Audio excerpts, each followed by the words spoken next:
we're switching sections. We're moving on from 3.1.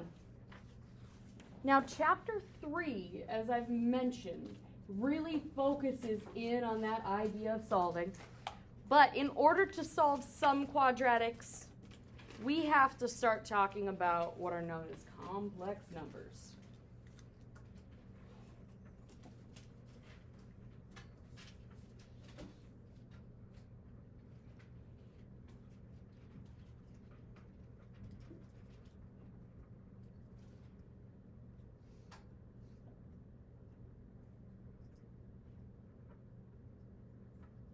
To do this, we're going to talk about simplifying some square roots again.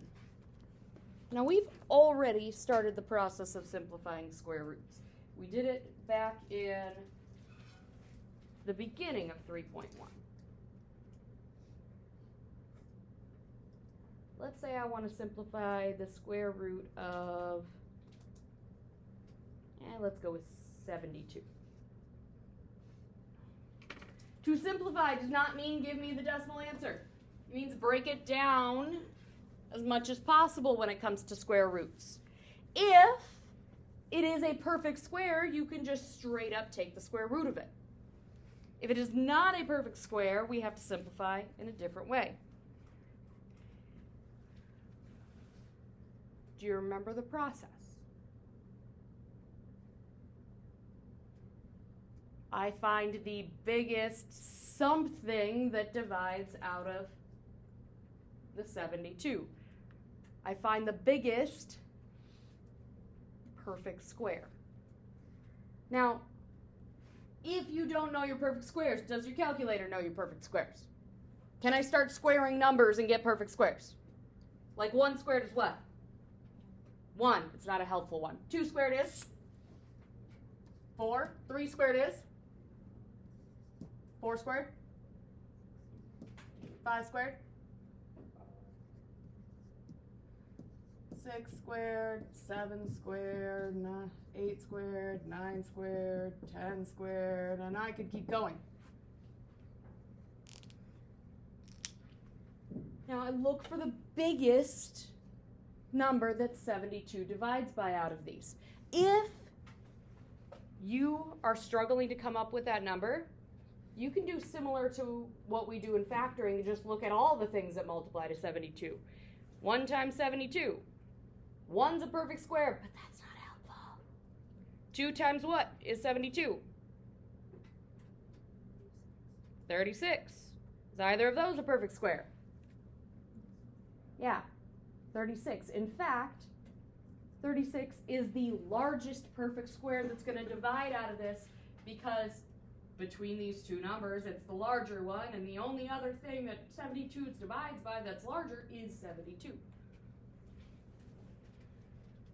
So that means square root of 72 can be written as the square root of 2 and the square root of 36.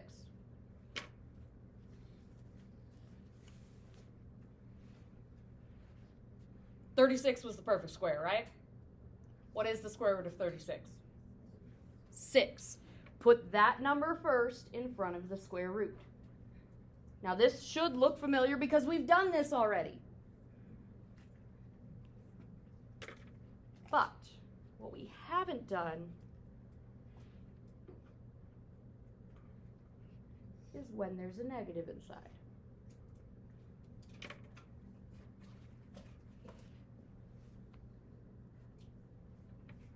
So, slight shift happening today. Taking the square root of a negative number. To take the square root of a negative number, you must know about what is known as the imaginary unit.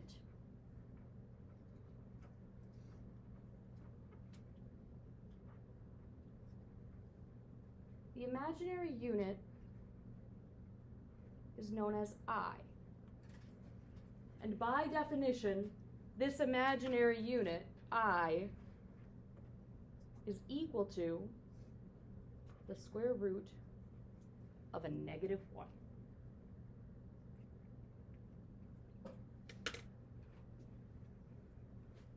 Which means when I have something like the square root of negative 16, I can break this square root into two things being multiplied, one being the -1 and one being the 16. I can pull the negative out. The square root of -1 becomes I. The square root of 16 becomes 4. They are being multiplied together. The way that imaginary numbers work, when they are pure imaginary, we'll talk about what that means here in a minute. You put the whole number first, then you put the I, and if there was something left in the square root, that would go directly after the I. Square root of a -16 is 4I. Now, here's the thing. I don't actually have to do this breakdown piece if I don't want to. As long as I recognize that there's a negative inside the square root, I can just write down the I and then simplify the regular number on its own. So, got a few more that we're going to simplify like this.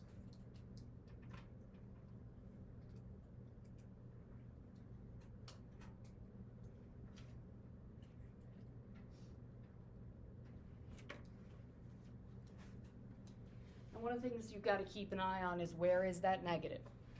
In front of a square root is just a negative. Inside a square root is where the imaginary comes from. If there is a negative in front of a square root, whatever it simplifies to is negative. If you see a negative, that means what's going to be coming out of this? I. So that's going to turn into the I. What is the square root of 49 going to turn into? 7. So the negative from that, and then these two give me 7 and an I. Whole number first, I second.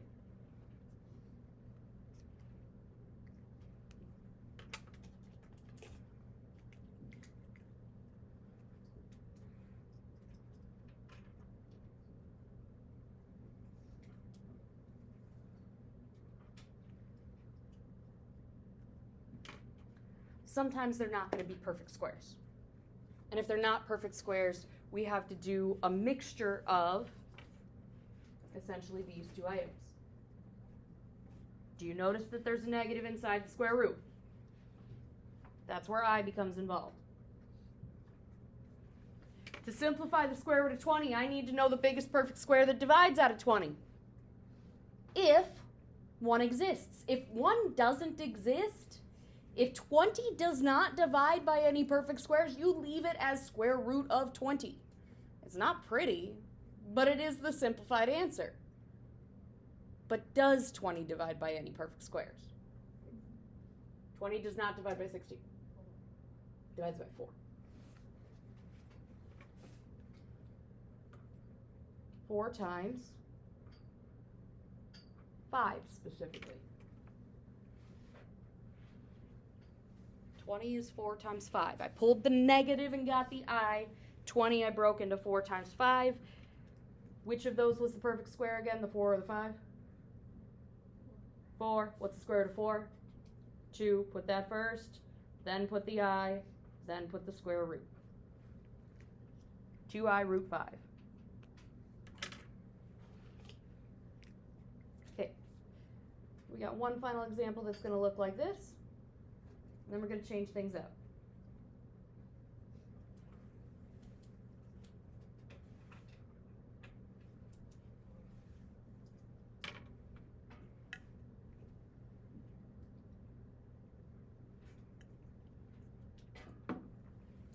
-4 square root of -108. What's that -4 doing? Multiplying by what's in the square root. Can I actually multiply outside square roots and inside square roots together? No. It's just going to multiply by whatever I simplify. Inside square root, -108. What's one thing that you should know already? The moment you see a negative inside the square root, I.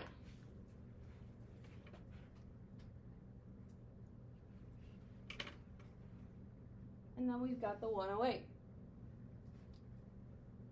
If it's not perfect or if it's not obvious, I should say, not perfect. If it's not obvious what it divides by, you got a calculator for a reason.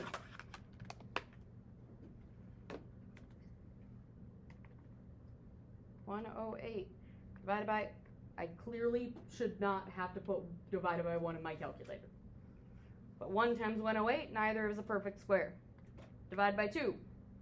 Is either of those a perfect square? No. Divide by 3. Is either of those a perfect square? The 36 is the perfect square.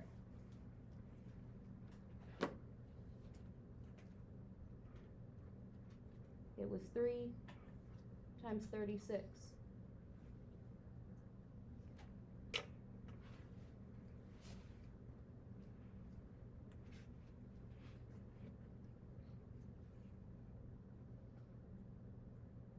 Now earlier I said you put the whole number first, and the square root of 36 is 6, but I've already got a number in front. What's going to happen with the negative 4 and the 6? They multiply because all of these are getting multiplied together. It's negative 4 getting multiplied by 6, and then there's the I, and then there's the square root of 3. So in the end it is negative 24I squared roots of 3. If you are a person who, instead of going through this list and starting to divide, you do this thing, 1 times 1 times 72, 2 times 36 idea, make sure that what's inside the square root doesn't further divide by a perfect square. Because this one worked out nicely because the smaller number was not the perfect square, but some of them,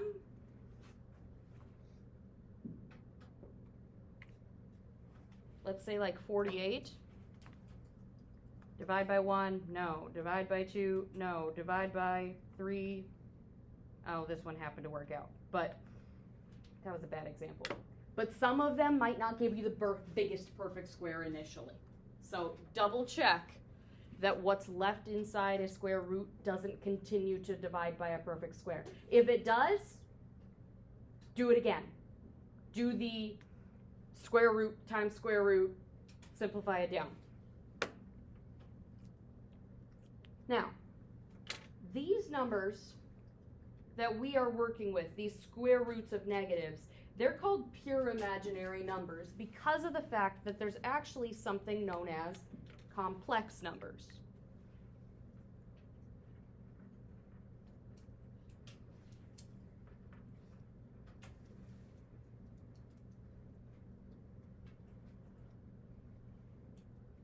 Now, a complex number is not complicated to work with. It's called a complex number really just because it has two parts.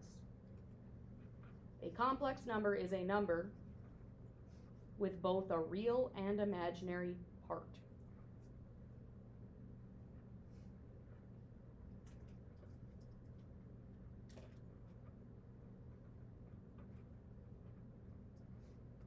If you have a number that has no imaginary part, it's a pure real number. It's a real number. If you have a number that has only an imaginary part, it's called pure imaginary. But oftentimes you're going to have complex numbers, and they're generally written as their generic form a plus bi, where the piece that has the I on it is called the imaginary part, and the piece without an I on it is the real part, because it doesn't have an I.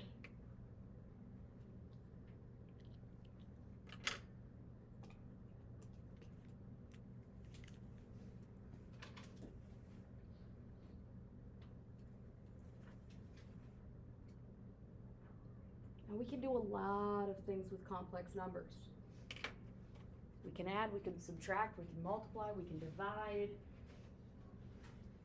we can equate, we can solve with. We're going to start by just doing some simplifying. Simplifying, following through with PEMDAS. given the problem. Let's say we have the complex number 3 plus 4i, and we are adding the complex number 5 minus 6i.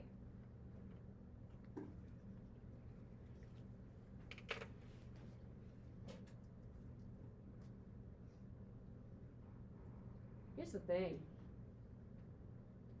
When it comes to complex numbers, for the most part, you already know how to deal with it. You already know how to deal with it because how you deal with complex numbers is so similar to how you deal with having expressions with plain numbers and variables that most of the time it's the exact same thing. Had I not introduced the imaginary unit to you, what would you think I is? Variable. You'd think it was a variable, and if you knew it was a variable, how would you approach this problem? How would you add two expressions? You'd combine like terms. Are the parentheses doing anything here? No. So you would have ignored them, or you would have written 3 plus 4i plus 5 minus 6i, and then you would combine like terms. 3 plus 5 is 8. 4i plus a negative 6i, negative 2i. That's how you add complex numbers.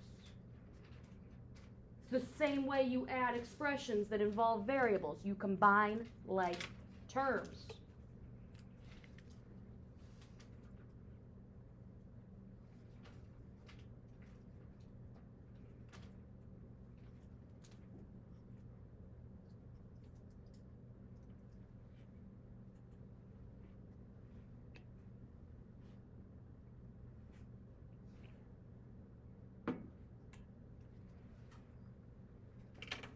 Are the parentheses doing anything here? Yes. Parentheses are making a difference on this problem. What are the parentheses doing? Specifically, one set of the parentheses makes a difference. The negative in front of the second set. I need to distribute it. Technically, it's a negative 1. A real number times a real number is a real number. A real number times an imaginary number is an imaginary number.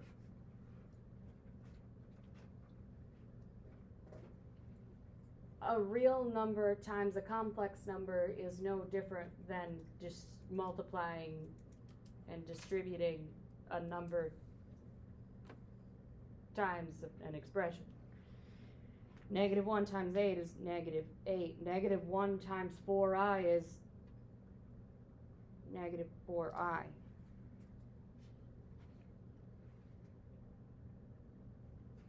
And we combine like terms. 7 and a negative 8 go together to give me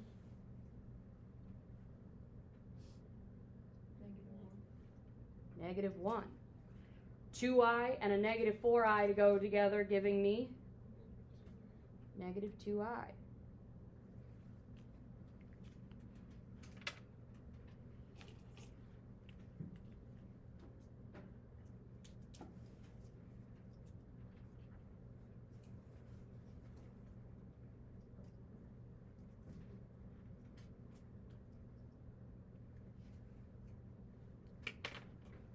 Just like when I deal with variable expressions, I have to make sure that I'm distributing to the right thing and that I'm doing things in the right order.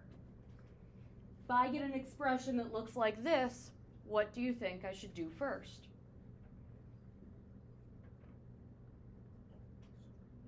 Distribute. Can I combine 2 plus 3i? They are not like terms, so I distribute. 3 times 2. 6. 3 times 3i. 9i. Do I distribute the 3 to the negative 4i? No, it's not being multiplied. I just bring the negative 4i along for the ride, and then I combine my like terms. 6 doesn't have a like term to go with, and 9i minus 4i is 5i.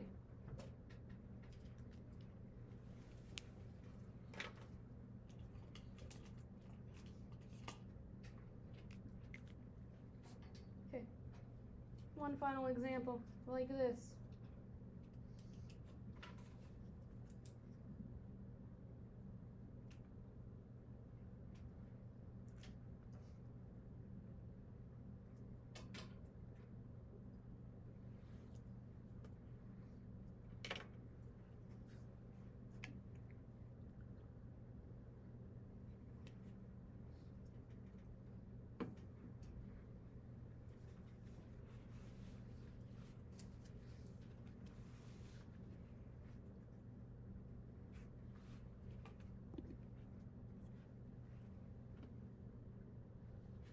What would you tell me to do first? Distribute. Distribute what? The negative ones gets distributed here. Do I touch the 12 plus 7i yet? No. I get negative I. I get negative 12. Do I do anything to this? I can also distribute, right? 12 minus 3i.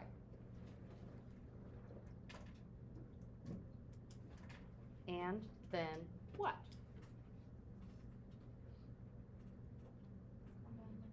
Combine like terms. What do we get?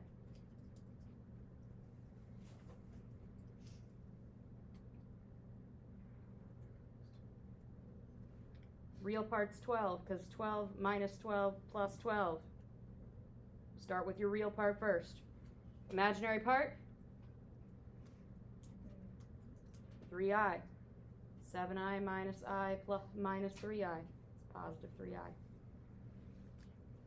Now there are times where imaginary numbers and working with expressions with variables will not look exactly the same.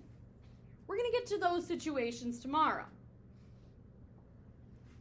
Today, they're going to work the exact same way. Tomorrow, they're going to look partially the same way. Another set of instructions that you're going to see today.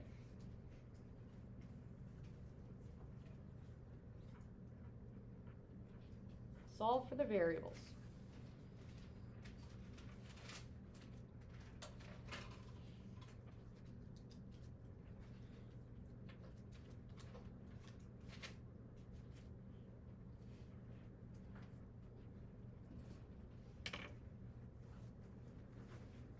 Now, when we are solving for these variables, we are assuming that these variables are real numbers.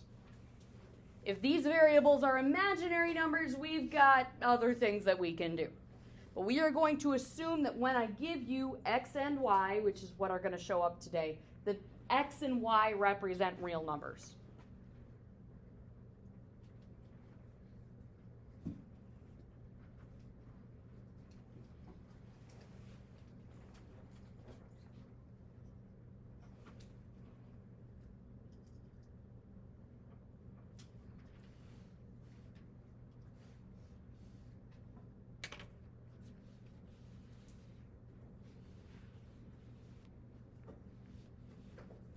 This is technically called equating complex numbers. If our variables have to be real numbers, this right here becomes a 5, which is a real number, times a real number, times the imaginary unit. What's a real number times a real number? Real. Real times real is real. You've been doing that since elementary school. If real times real ever equaled imaginary, we would have talked about that already by now. At least we would have talked about it today. So, real times real is real. Real times imaginary is imaginary. So, this entire thing is going to be imaginary. And here's the thing. It has to stay imaginary. It cannot all of a sudden become real because x is a real number. If x was an imaginary number, we'd have a different story going on. Now over here, where my other variable's hanging out, it's real times real, which we already established real times real is real. If real numbers have to stay real numbers when they're multiplied by a variable, and if real numbers times imaginary numbers have to stay imaginary numbers, that means when you equate them, you set real equal to real, imaginary equal to imaginary, and you solve.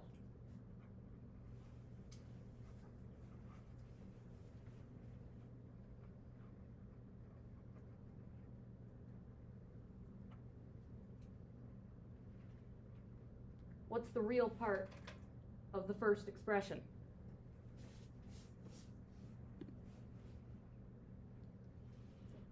The 4. What's the real part of the second expression? 12y. The real part's the stuff that doesn't have the I on it. Okay, solve for y. What do I do? Divide by 12. Does 4 divide by 12 nicely? No. Can we write it as a simplified fraction? 4 and 12 both divide by 4. Gives me a 1 on top, gives me a 3 on bottom. Ta-da. Y equals 1/3. The imaginary part is the part that has the I on it. Now I can set 5xi equal to 18i, but I don't really need the i's anymore. 5x equals 18. Divide by 5? Does 18 divide by 5 nicely? No. Can I simplify a fraction for 18 divided by 5? No, it's 18/5. Ta-da.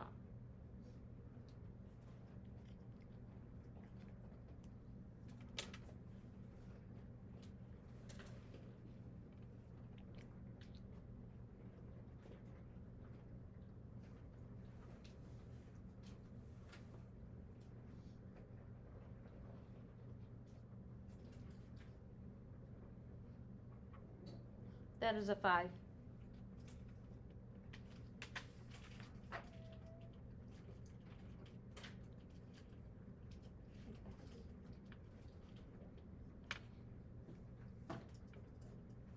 Real equals real, imaginary equals imaginary. What's the real part on the left side? -3. What's the real part on the right side? 3/5 x. How do I get rid of a fraction in front of a number? Multiply by the reciprocal. To divide by it would be to multiply by its flipped version.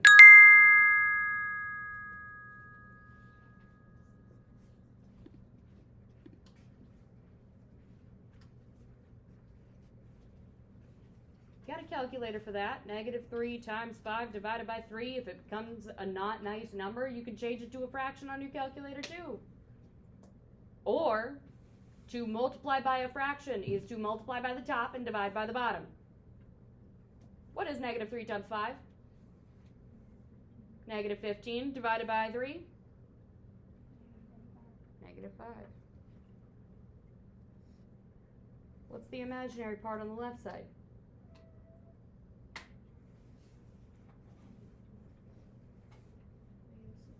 -6i. Do I need the I when I'm doing this? No, when I'm equating, I can leave the I off of things because essentially what's going to happen is it divides out. So I set -6 equal to -2y. Leave the I off. If you're going to leave it off on one side, leave it off on both sides. What is y equal to? 3.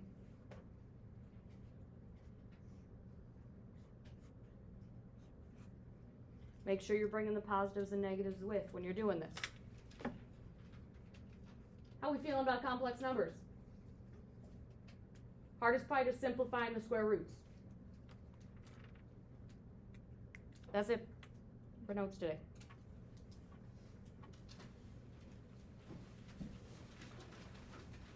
Today, homework's on page 105. Please write day 1 on the top of the assignment as well. Question, numbers 1 through 8. 9 through 15, those questions are the odds. And then 17 through 26.